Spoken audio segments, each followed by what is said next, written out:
ముఖ్యమంత్రి చంద్రబాబు నాయుడు గారు విజయనగరం శాసనసభ మాజీ ఉపసభాపతి కోలగట్ల వీరభద్రస్వామి వైఎస్ఆర్సీపీ క్రైస్తవ మైనారిటీ విభాగం నిర్వహించిన క్రిస్మస్ వేడుకలో ముఖ్య అతిథిగా పాల్గొన్నారు.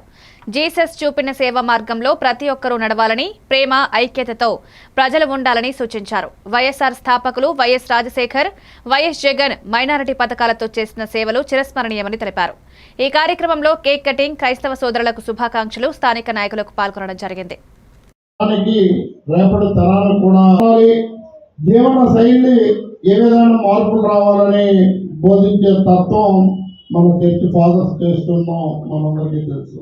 అందుకే క్రైస్తవ సోదరులు ఎప్పుడు కూడా ఒక క్రమశిక్షణతో శుచి శుభ్రతతో ఉంటుంటారు.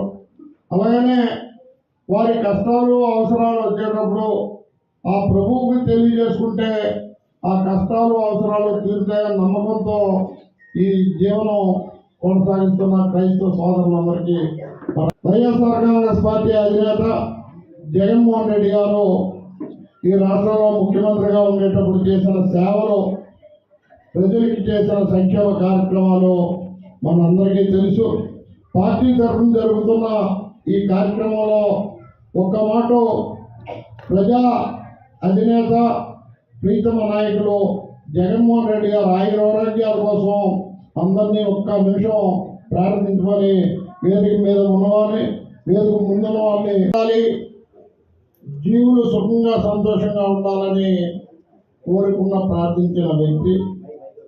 ఆయన భౌతికంగా లేకపోయినా ఆయన చూపించిన బాటలో అనేక మంది పాస్టర్స్ చర్చిలు స్థాపించి ఆయన బోధనలో నేటి తరానికి, రేపటి తరానికి కూడా జీవన శైలి ఏ విధమైన మార్పులు రావాలని బోధించే తత్వం మన చర్చ్ ఫాదర్స్ చేస్తున్నాం మనందరికీ తెలుసు. అందుకే క్రైస్తవ సోదరులు ఎప్పుడు కూడా ఒక క్రమశిక్షణతో శుచి శుభ్రతతో ఉంటుంటారు. అలాగనే వారి కష్టాలు అవసరం